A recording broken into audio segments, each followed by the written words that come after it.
What's up, CineNerds? I'm JP, And I'm Ryan. and today we have a special guest from the film Graveyard Shark, Brandon Wheeler. Thanks for having me, JP. Thanks, guys. Yeah, appreciate it, man. Appreciate you being here. So, you and I talked. It's been was it last year? Yeah. Last time I saw you. And I believe it was this movie you were filming when we were talking. You said you were just having a movie that was going to be on Tubi. That is correct. Yep. Yeah. So I kind of waited. I don't think it was out on Tubi at the time, was it? No, I think it was released on Amazon, and then it Okay. went to Tubi. Yeah. Yeah. So I had waited to actually watch this film, and until I saw you posting about it again. Then I was like, oh yeah, Brandon said that he had this film coming out on Tubi, so this must be it. So as soon as I saw you post it, I was like, okay, I've got to watch this now. This film looks like it's down my alley. I like low budget, crappy horror films, and that's kind of a lot of my thing. And so I watched it, and I think I even responded to one of your posts, and I was like, dude, we got to talk about this film. We got this film is kind of bonkers. Yeah. In the best way. Yeah. Yeah. It's got some stuff, man. Yeah. So how'd you hook up with I guess Matthew Peters is the guy who did the film. How'd you hook up with this? So he's a local director out in New York, Utica area, and I've always known of his films and wanted to get involved and be a part of it. And it started with a film called Axe Grinder 666, where I went to the showing and watched the movie. I thought it was great. And then, after I approached him, and at first it was going to be just kind of like, I talked to him about scoring for his films. And then, actually, I'm going to take that back. It was another movie. It wasn't Axe Grinder 666. There was another movie that I watched. I think it was 3 Days in the Woods. And then, watched that, and I told him, I was like, hey man, the movie was really good, and I could probably add some scoring, for your movies. And then he was like, yeah, that's great, that sounds great. And then fast forward like a couple months later, is when he asked about doing Axe Grinder 666. So that's initially how we met and how we kind of got involved with that with this company. So I scored the Axe Grinder 666, and then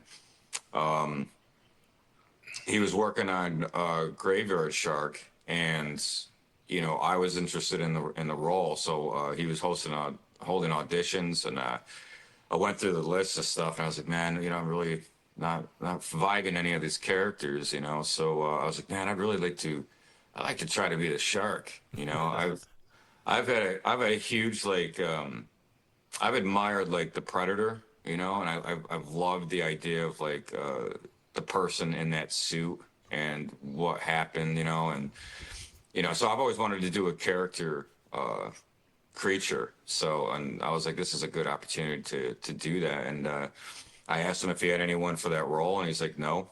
So I said, I'd like to do it.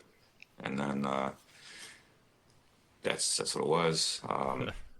It was fun. It was fun, man. It was fun. And then I also I ended up doing the scoring for that movie as well. Yeah. Did you do the entirety of that? I did the entirety. There was a couple. Songs in Actual there. songs, yeah. Yeah, that weren't mine. I think that the ending song was in there. But most of them, most of the compositions were mine. Yeah. So I have to give you a compliment because our own JP, he did our intro, and very similar to some of the other standard movie scores I hear about. But like, I was listening to the score in the background, and I was actually like, this is pretty decent score. This is cool. And I had no idea you had done it until I got to the end and I started looking at credits and things of that nature. And I was like, okay, that's cool. So definitely a nice work. Thank you. Yeah. I had actually told Ryan, I was like, yeah, I've known Brandon. I was like, but I've always known Brandon as a musician, not as an actor. So, but you've recently, and I've noticed, like, just being on Facebook together and us talking in person the few times we've been around each other the past couple of years, that you've the past 2 or 3 years, I think it's been kind of post COVID that you started getting into acting. Yeah, that is correct. Yeah. So during COVID, like there was a lot of things that were shut down, especially like music Mm-hmm. and stuff like that. And my band kind of dissolved. I was in Granny Four Barrel, so that was no longer existent, and I was kind of just stuck, you know. And I didn't really want to start over and do another band and do this and do that. And I was like, you know, this is maybe my time. I've always wanted to do acting, and so you know, I'm gonna give it a shot. So I've been actively doing roles in films for quite a well, yeah, about the last 3 years now. Yeah. Yeah, that's what I was thinking because we kind of connect here and there, and then I kind of remember some of that because obviously, like you, I'm a musician that I just love film, Yeah. and so like when I talked to you, especially when you were diving into this, it was like this is really cool, because this is the shit that I'm into, and it's a different side of what you and I have always kind of been in around each other, because it's always been music, and then so now you kind of dived into this now. Yeah, I think I mean sometimes it just goes hand in hand. It's art, you know, Yeah, entertainment and art and music and movies. I've always been a huge fan of films and yeah, wanted to be an actor. So, and I'm also, you know, I was a musician. I still am a musician. So now I'm just kind of like I'm enjoying the acting a lot. It's just another chapter, you know, another chapter of my life. You know, it's fun though. It's fun. What was the you've got on your Facebook page? You've got it's a recent movie portion that you put up of a young male who's got a gun. He's trying to save this woman who's in a garage, and you're talking to him. Which movie is that you're in? Yeah, so that just recently came out last Friday. That was called Vendetta, Okay. and I played an antagonist, Frank, who's a crime boss who he's a horrible guy, man. He kidnaps and kills girls for payout, you know, and he is. There's a little bit more into this story, and I'm sure that they'll probably talk about in the future or their next part of it, I guess. But that was a fun role too. You know, Well, I usually am the antagonist, so Well, I bring that up because it's got to be night and day difference from being inside of the costume for the shark. So, like, because you actually were putting in some emotion, some lines. You had the delays for the dramatic pause effect. You really were driving it home. So, it's definitely night and day, and I appreciate seeing both sides. oh yeah, man, thank you. Yeah, it is. You know, and I guess that's why I did do the character role. You know, and I probably won't do another one again, honestly, unless it was the Predator. You know, I dress up as a Fair. Predator. Yeah. I think all of us would admittedly do that. except Jean Claude Van Damme, who quit. What? Yeah, he's a prima donna, though. I mean, he was. You didn't know this, right? No. Jean Claude Van Damme was the original Predator in the original Predator film for I think a day or two, and then he quit because it was too hot and too much in the suit.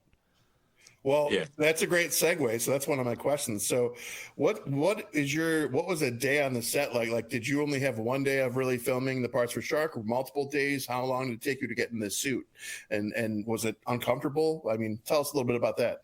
Oh yeah. So there were multiple days. I think we did shoot a month. There was two scenes in there, I believe, that I was not. We had a stand in. There was the water scene. We had a stunt guy who actually created the costume. He performed that scene, and then there was the one which I don't know if I should give out too much. You know, I don't know if anyone's seen it. But Fair. so I'll just leave it at that one scene, the water scene. But yeah, it's the first time I put on the suit. It was about maybe 45 minutes to an hour to do it, to get it on. I had to be completely nude in the suit. I wore underwear, but I had to be completely, you know, no clothes on. The suit was very constricting.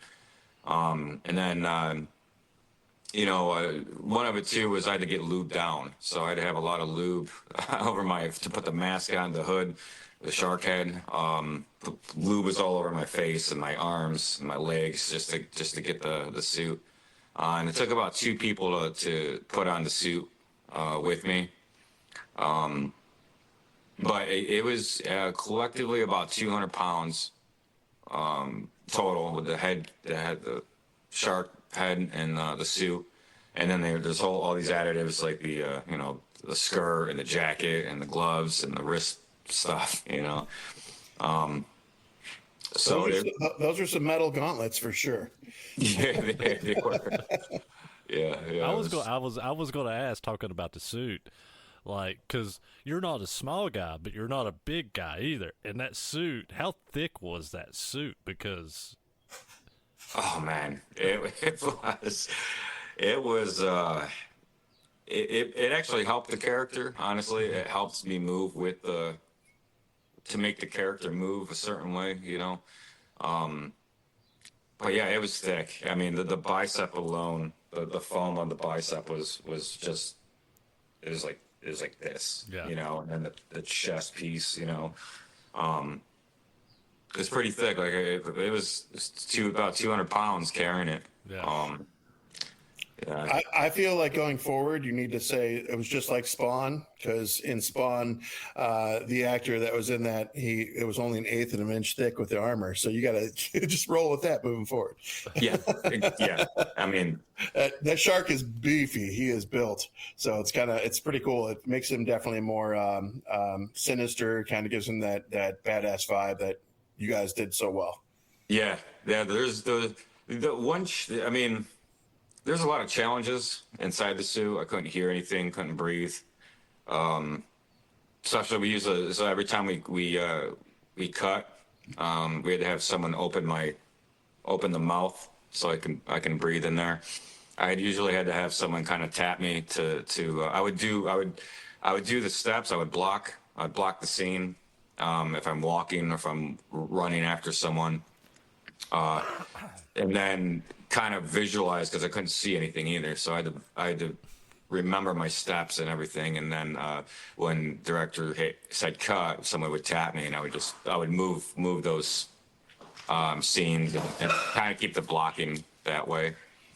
But there was that challenge, and then the other challenge was so I had to carry this girl in my lair, right in this hallway, and I with the suit and carrying her, I had to hold her up, like I'm just like, she doesn't weigh nothing, what I mean? She wasn't having a girl, but with the suit and then having that on, it was like I did that thing 5 takes of it. My arms felt like it was the suit anyways, like it was my biceps. I'm only smiling because that piece is fresh in my mind, and I actually thought while I was watching that sequence, how many times did he hit her head on the wall? So, not once. Nice. That's impressive. Okay, cool. It was good, and just setting her down just as smooth as possible. Like I'm like, you did for sure. I was like, yeah. So I'm glad we finally got that take, and it worked out good. But yeah, that was a challenging one. Yeah. So, did you watch a lot of stuff or channel anything for your movements in the suit? Oh yeah, absolutely. Yeah, I did. I have my thoughts on who you reminded me of, but I want to see what you say. Yeah, I did. I watched Predator, all the Predator movies, and then I watched the newest Alien, because I did want to get a little bit of movements and kind of like quick turns with the head and stuff. Mm-hmm. But yeah, the Predator definitely was a huge, just watching him move. And then I did a lot of kind of like watching animals like wolves and stuff, just the way this, when they or even the lions. I watch a lot of lion films too, just to see how they like approach, and stealth and stalk. So see, I got the Predator feel, but you may laugh at the other thing that I was thinking that you might have been channeling was Lou Ferrigno's the Hulk. Even though he's not in a suit, He's just so Oh big, yeah. and the way he kind of naturally moves. Some of that, I felt like I saw some of that with you. So that was why I Oh, asked. that's cool. Yeah, no, I didn't even think of that. That's a good point. I should have done that. Yeah, That would have been. I actually appreciate that you watched Romulus for some inspiration there, because one of the things I always think of, like in my head when I hear even just about any kind of a shark scenario, is if you remember in I think it was Alien Resurrection, where they're Mhm. underwater and they have Yep. that swim sequence, kind of similar vibe with that to me. So I like that you noted that. Yeah, yeah, yeah. And I didn't want to watch a lot of shark stuff because you Fair. know it was, I don't know. I wanted to. I don't know. It was fun trying to dive into and mold that character. So hopefully it turned out decent. You know. yeah. No, I had a lot of fun watching this film, and I really did. And um, when the movie made a turn for me, when I was like, okay, this movie's really fantastic, is when that captain, what's his character's name? The captain, Captain Isaac Isaac. Sebring. Yeah. yes. Yeah. As soon as he came in and he told the backstory of the graveyard shark, how this came to be and everything. Not even just that. When he came into the group meeting, Yeah, the that was it for survivors, me for sure. where he kind of has that whole Friday the 13th, like you're all doomed kind of thing. And but then when the backstory came in and everything with the captain, I was like, this is fantastic. This guy needs to be in more films. Yeah, and he's. I mean, they were all fantastic, actors. I really, honestly, was watching them, and they were funny, funny actors, and really into their role too. But he's really good on. I mean, I don't know if they released any outtakes, but man, there's some funny moments with him. Like his improv skills are off the chain. I would love to see those outtakes, because yeah, so that actor, I don't know his name offhand, I just know the character's name, and there's just something different about him. When he came on the set, he definitely like owned the screen for that moment and had my attention, because he was so bizarre but so like flowing naturally. So I Mhm. was very, very fond of when he came in for sure. Like JP said, I was cracking up. But this segue, and we've probably already just inflated him as it is. But my question to you, obviously Graveyard Shark aside, who would be your favorite character outside of Graveyard Shark in the film? You know, I did like the captain, and I did like I know her name. I actually I don't know the character's name, but her name is Stephanie. She was the lead actress, and Oh yeah, okay. Abby, yeah, she played Abby. Abby. Thank you. Yeah, Yeah, she was very because she had an arc in her story, and there's a lot of emotional side to her, and but she was also quirky and funny too. So it was, and I like those kind of characters. There's a lot of dimensions to them. Kind of like the captain. yeah, She was great, and she, like, when they were trying to do their little commercial in the beginning portion, she you could tell there was this awkward quirkiness where they were just trying to get the point across. But then when they went into the room with just her and the other guy, it was she's like, this is dog shit. Like, she was just, there was something real that she portrayed from that moment, and you could tell it wasn't just about a marketing pitch. So she definitely was cool, and I like her story as it progressed and built into the werewolf and her father, and then her not even seeing her partner. Like, it really grew. So yeah, she's a great choice. Yeah, yeah. Greg was good too. Her partner. He was like the funny moments of, like, he's worked on it all night. And he's like believes it's good, and yeah, those two dynamic was really good together too. So, where was this filmed at? So this was filmed in a couple locations. I think it was in Little Falls, New York, which is the same town that Quiet Place was filmed. Oh, Okay. interesting. Are you in New York now again, or are you still in North Carolina? Now I live in Charlotte, North Carolina. Okay, I knew because didn't you used to live in the New York area? I did, yeah, Yeah. yeah. Okay. And that's what I thought, because I didn't know if you had traveled or if it was just you had moved back and then hooked up with that director. Now wait a minute. Yeah. Now wait a So minute. that I'm was sorry. Let me interrupt here. Were you born and raised in North Carolina, or born and raised somewhere else? no, I was born and raised in New York. Okay, Yeah. because JP's got the accent, and I just was checking. I just wanted to see. No, I'm from North Carolina. Yeah. Yeah, yeah. I think I do remember. I remember you saying that too. Yeah, Waylon and I both are from the mountains of North Carolina, so we're on the Tennessee side, north of Charlotte. If you're in Charlotte, I'm from we're from Wilkesboro, North Carolina, which is right around Boone, above Yep. Asheville and all that. So Yep, I know where that is too. Yeah, I'm on the state line. So Charlotte, Charlotte's it's a huge city. It's got all these little towns and so mine is like I'm on the border, a state line of South Carolina and North Carolina. It's Fort Mill. yeah, I know where you're at. Yeah. Well, and you've got Carowinds there, where you can actually step over the state lines. They're in Yes. the theme park. Yep. So Yep. and yeah. So yeah, I spent a lot of time in Charlotte. I spent a lot of time in Belmont. Oh yeah, Belmont, dude. Yeah. Yeah. That's yep. Yeah, I had my mom's best friend for growing up when I was little. We would always go up there and visit her, and she lived in Belmont, and so we would go up there all the time. So I'm really familiar with Belmont, Concord.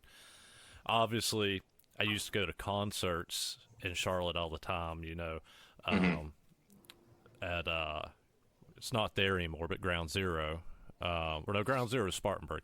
It's Charlotte had what was that venue it shut down? Tremont Music Hall, but it shut down years ago. I used to go there all the time. And then obviously Amos's, I think, is still there, and some of those other places there in Charlotte. We used to always go and play shows and go to shows. Yeah. Yeah. I've been a couple. I've been to a couple. Snug Hub. I've been to. I've seen some bands there. Trying to get out more and see some bands. I think I missed you guys when I think you played in South Carolina. We did play Ground Zero. We were supposed to play the other place in Greenville. Yep. Okay. But Yep. they were moving venues, and we were supposed to be the first show at the new venue, but they wasn't ready to open, and so they moved it back to Ground Zero in Spartanburg.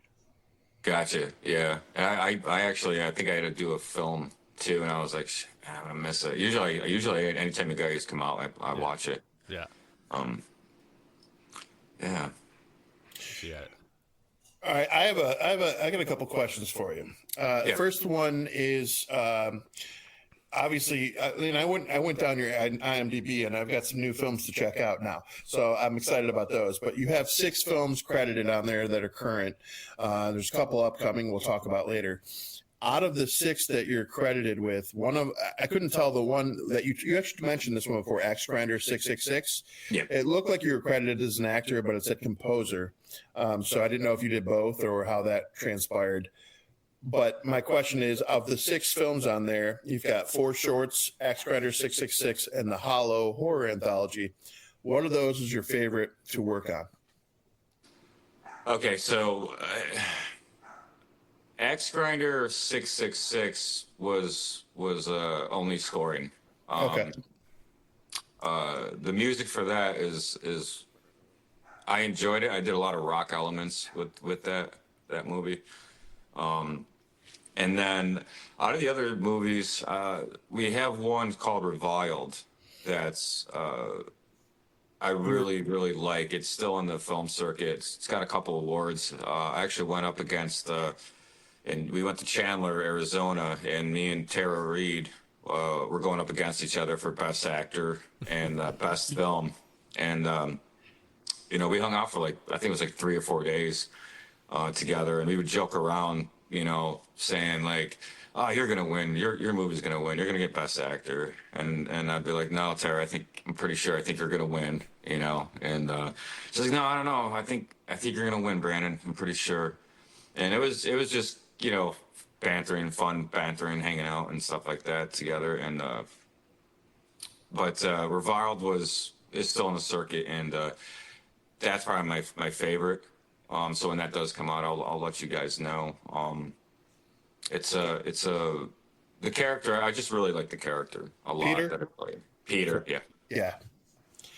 Cool. Well, I'm excited to check that out. And then there was Mirage, there was Stranded and Abyss, and then I said the Hollow, the anthology. So excited to check all those out. Yeah, Stranded is actually myself and a friend from New York. He wrote that script and was a DOP and directed it, and then I did the music for that as well and acted in it. So that was kind of like a fun project that we did together. And actually, I don't want to give it away, but I'll let you watch it. So I don't know, maybe I will. I'll just but I did play the werewolf in it too. Lyric? Okay. Was that? Lyric, yeah. Okay. Yep. Yeah, no, I wrote down all the names. I'm definitely curious to check all these out. Go ahead, JP. And you had emailed me whenever you sent me an email with some info. You said you've got a film that you are trying to get made, or a series you're trying to get made for 4311 Express. Yeah. Yep. So I am currently the script. The first episode, it's going to be 6 to 8 episodes. Did the film permit, waiting on. I got a train. And then the goal is to get just a clip of the scene of the episode, and then pitch it. I have an executive producer, and then I have a director and a media crew. So trying to pitch it to Netflix and see what they do with that. Yeah, but I think it's going to be different, and it is, as far as like challenging. There's going to be a lot of, and throughout the season, there's going to be a lot of these characters. You're going to try to figure out what's really happening. It's a psychological horror thriller, so. When you think you're going to see something, or what what it is, it's completely the opposite. So Yeah. And you're doing any kind of casting calls for that right now, or? So yes, one is, which I'm trying to. I gotta talk to her and work that out with her scheduling. But there's a couple. I have actresses in mind. Tara Reid is one, and then I do have a couple other actors that I'm going to try to solidify, but it really has to do with like Eric Roberts is one. Oh, that's Nice. awesome! That's awesome. We just did an episode. We talked in a pretty length about Eric Roberts. So Yeah. So I'm trying to, and then I'll be acting in it as well. So that's why I wanted to get a director to direct it. And I was going to direct it, but I was like, man, I really like this character myself, and I'm going to try a different role other than being a antagonist psycho. yeah, that's cool. That sounds great, especially if you can get Eric Roberts and Tara Reid. I mean, that would be awesome. Yeah, I'm on board just hearing those two names. Yeah. I also kind of like the ironic connection of you befriending Tara Reid, Sharknado, and now Graveyard Shark. Yeah, that's something that we did talk about. Yeah, we did talk about that too. It is funny. She did mention about she is working on a movie that she wants me to be in. So I mean, I'm just waiting to I know she's busy, so we'll see what happens. Yeah. So first thing I'll say, your new upcoming one that you were just talking about, the series, if you need background extras free of charge, CineNerds are available. That aside, there's a couple other upcomings that you have in your credits for IMDb. One of them is Banner, and it says To Seek Refuge, and the other one is Dragon Morphers. So you want to talk about those at all? Yeah, so I was attached to the Dragon Morphers, which is, I believe it's a Power Ranger short. I know I was attached to it, but I haven't gotten any script or any commitment on it, so I'm not sure. But Banner is Banner is in the works. It's about the Hulk, you know. That's perfect. Yeah, I know, right? My character is a crooked deputy, so you know, and I'm looking for David Banner and a refugee that sneaks in, and you know, I just despise them. So I'm going to try to go after both of them, and then obviously, you know, David Banner and Hulk is, you know, Hulk. So You could borrow that graveyard shark suit and just paint it green. yeah, yeah. I mean, I think that they were going to have this actor do that. They were gonna. I think they were gonna have him do that because he was a pretty big guy. But I believe they went through the CGI route. Yeah. So Okay. Cool. yeah. See if we got anything else. Is there anything else you want to talk about Graveyard Shark? I mean, you sent me photos of like the burns from the suit on you. Oh yeah, yeah. So the Tell us suit about was, that. the suit was so constricting, and I would wear it for. My first time I wore it because I was like, you know what, the guy in the Predator wore it for 16 hours. You know what, I can do this, right? And the first day I did it, like the suit was so constricted, I got blisters on my legs and my arms, and it would retain water, so that 200 pounds, like I'm sweating, and there was no way of it releasing, so all that water was just inside the suit, added more weight to it. So when they took the suit off, just water just kind of like poured out. I lost probably, I think it was like 15 pounds Wow. doing it. Yeah. But I would get burns. And so after that initial day for the 16 hours I wore it, I even drove my car. I think I have some pictures of that too. I drove my car with a suit on to the next location. I would love to be the passerby seeing that happen. That's so Yeah. great. Just this giant scaffold suit. And then, I don't know. And there's the amount of time that it was easier taken off because there was a zipper in the back, so they just unzip it and it would just, you know, water would just pour out, and man. But I still have the scars from the suit. So. Oh wow. So you literally put your heart and soul into that. Yeah, I did. That's great. After that first day, I was like, okay, I'm gonna have to do this. Once I started feeling my leg, my calf burn, it felt like cuts. I was like, okay, I gotta take it off. So it didn't really slow down production. We just had to do different scenes in between of me taking an hour off, a break from the suit, and then putting it back on. So we're obviously pre-recording this, but when we release this, we'll give everyone the heads up to check out Graveyard Shark on Tubi. So I'm not giving away too much here by saying this, but so Abby, first of all, there's a great whole finale of a werewolf versus Graveyard Shark. I fucking was here for that. I always love two baddies going at it, and I really wasn't expecting the werewolf thing to happen. So I was I was definitely here for that. I thought it was so quirky and amazing. But Abby, she doesn't put it in your asshole, thank God. But she's got her like trident tool that Captain Isaac Seaburn, he kept referencing, putting it up your asshole to kill you. And I laughed every time. But Abby doesn't do that, but she does stab you a couple times. So my question is Graveyard Shark alive? Will we see another? That one's a mystery. I don't know. It's possible. It is possible, honestly. I feel like this character's great timing with the remake of A Toxic Avenger, because I feel like Graveyard Shark could be a great sidekick or additional friend to Toxie. There's a trauma vibe there for sure. Oh yeah, and that would be, you know, that would be awesome. One thing that I did remember when I put the suit on, when I didn't have all the other stuff, you know, I was like, man, this reminds me of Street Sharks. Yeah. And Yeah, absolutely. yeah, I was like, ah, man, we should just do a quick video of Street Sharks or something.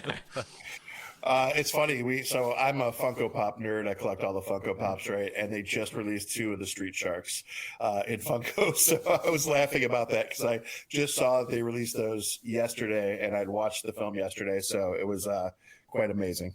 So, I wish Graveyard Shark had a Funko, man. That'd be cool. that's what I was gonna say. We need to just take those Street Shark ones, repaint them, and repurpose them. Get have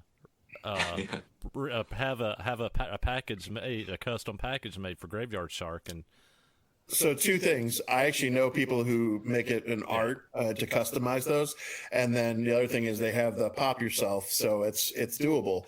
Wow, okay. Yeah, that'd be really cool. Well deserved character too. I want to talk a little bit about Captain Isaac Seaburn's quotes in this too, because a couple of these lines, I was like, what? One of them is "suck my dick from the back, slurp slurp." Yeah. That was amazing. And then the other one was, "if it smells like fish, eat all you wish." Yeah. Honestly, if I remember, I don't believe that was in the script. I think those are. I think those are improv. Yeah. Burndell March is the actor's name, and kudos to him for his improv. And he definitely killed it.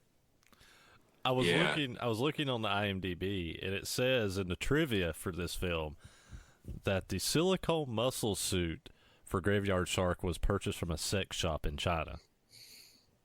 I did not know that. That's on IMDb. It could be true. It might not be. I don't know. But I was reading that fact on IMDb. What's the real reason for those scars?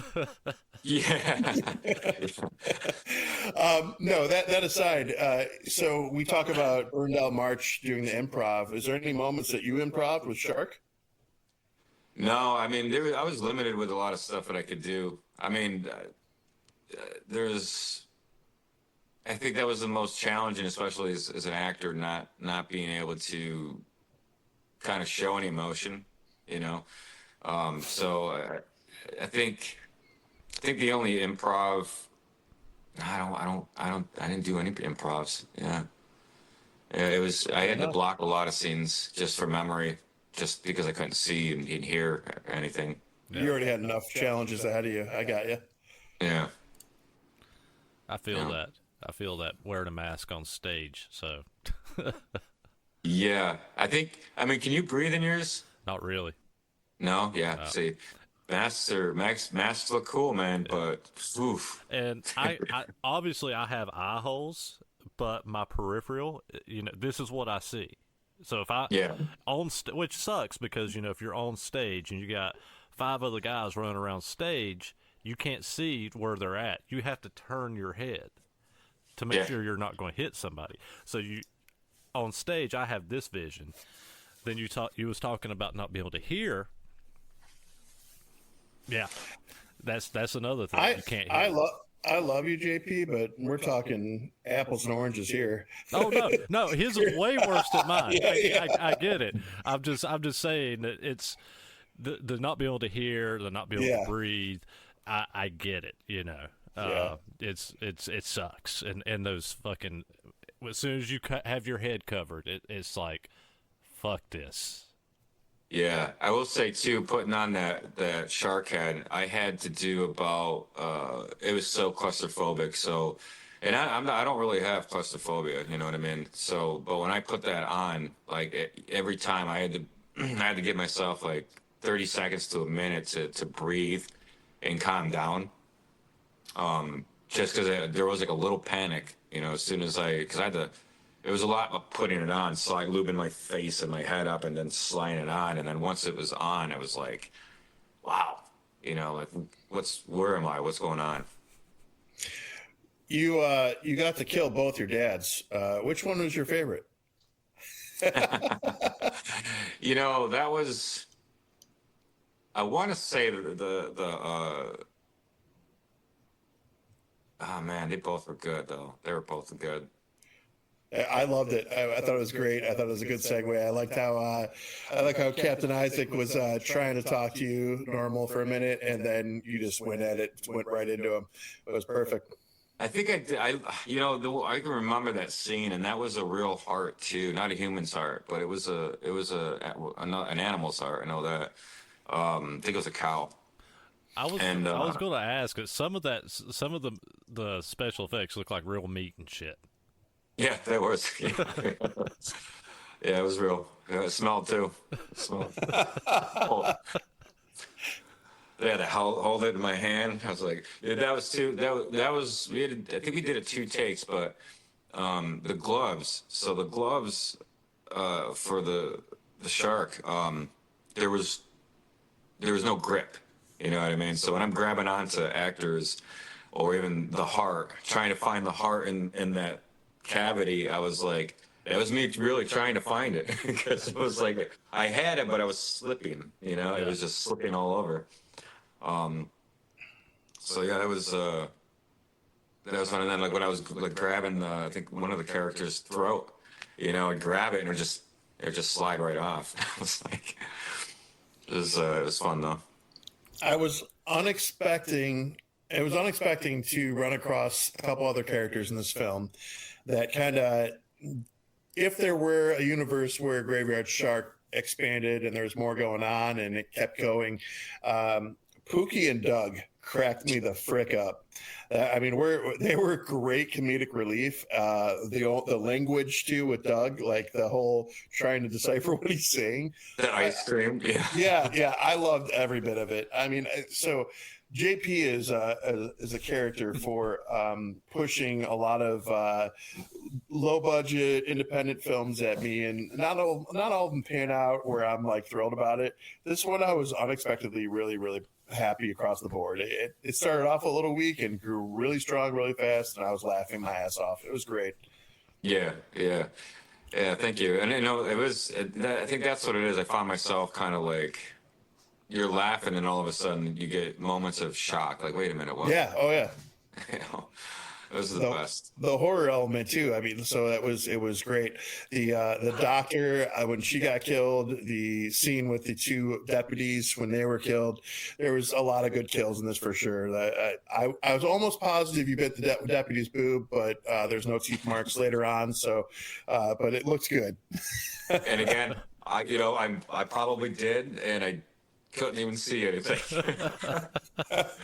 Yeah, I couldn't see no boobs or nothing on set. You know, All right. but it came out good, and I'm happy you guys enjoyed it. Yeah, I had a lot of fun with this one, and like I said at the beginning of the episode, he just kind of mentioned it. Now, I love shit films, and so nobody knows whenever, especially when I select a movie for the podcast, they never know if it's going to be like actually a cinematic masterpiece or if it's just going to be a fucking off ludicrous fucking film that I just happen to love and think is great. You know? Yeah. And nobody really knows exactly what they're going to get whenever I pick a film. And so when I was telling Ryan about Graveyard Shark, and obviously, he's like, all right, we're going to see, but a film called Graveyard Shark, obviously that's kind of a telltale that this is a JP film, that this could go either way. I'm either going to love it or hate it, But it was it was better than some of his like. So I don't know if you ever seen The Party Animal, but it's really bad. And he made me watch that, and I was really mad at him. So now I question these things whenever I get a movie title. I'm like, is this going to be as bad as Party Animal, JP? And that's kind of my like standard for where I put it. And no, this was light years above that. So we definitely appreciated you and what you did and what you brought to the screen. Thank you. Mad Angel Films, Matt, he's a good director and he's a good writer too. So, he has very good development for characters, good storylines, and I don't know. I enjoy working with him.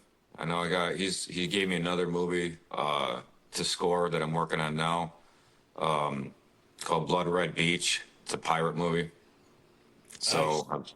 I only get to see bits and pieces of it. But scoring for it's been pretty fun. Using a lot of elements. You know what? I think we're overdue for some pirate horror. That'd be great. Yeah, yeah. Oh yeah, that sounds great. That's you. I haven't seen anyone do anything along those lines, and I'm sure JP has something up his sleeve that I'm did gonna be something I'm along those gonna be lines. honest with you. Pirate horror. The only thing that comes to mind is John Carpenter's The Fog. Wow. Oh Okay. yeah, Yeah. Yeah. yeah. Interesting. That's the only thing that comes to mind for me. Well, I'm going to keep my eyes peeled. I want to see this Blood Red Beach. I want to hear about what you got going on with Banner and also with the Netflix pitch. I think that these are all great. Oh, thank you, man. Yeah, I'm excited, man. Again, it's just I like to stay busy, so sometimes like a lot of people tell me to chill out for a little bit. Like my son usually will say, "Dad, stop. You're working too much." You know. Oh, that's me. I literally tour. I come home. I go straight back to work. I jump right back into the podcast, and then after Ryan and I are filming, I'm editing. I have to stay busy. I have to constantly do something, and I'm sure Ryan sees it with me, because I'll do something and just send it or whatever, and I just have to keep moving.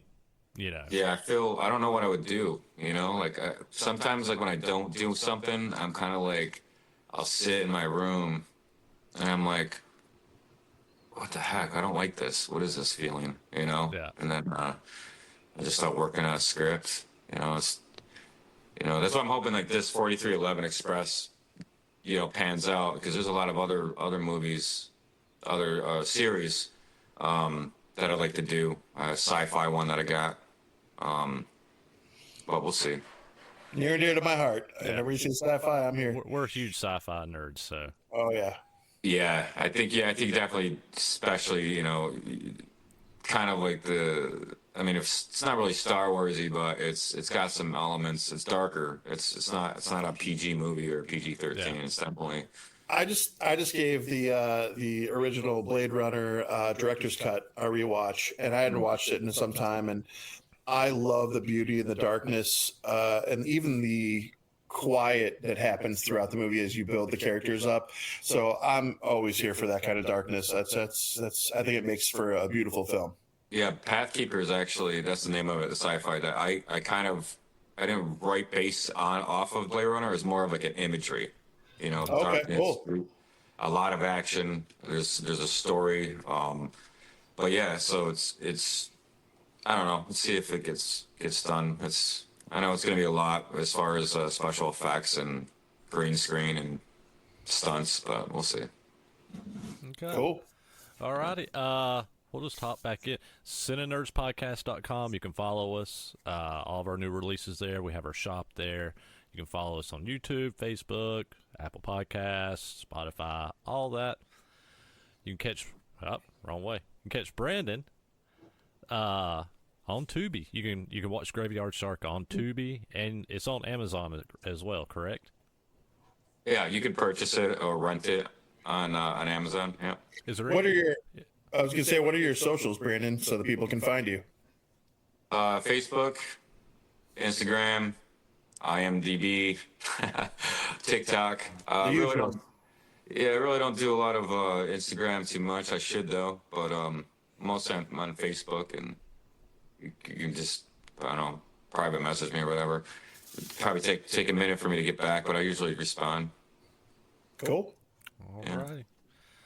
Till next time, guys. Brandon, thank you so much. We loved having you. Thank you guys. Thank you. It was such a treat. It's been fun. Thank you, Brandon. And we'll definitely be talking soon. I definitely want to be checking out like a lot of stuff you got coming up that we talked about on here. So. Oh yeah, man. Definitely keep in touch. Absolutely, guys. Thank always. you. Yeah. All right. Till next time. Later. Send nerds out.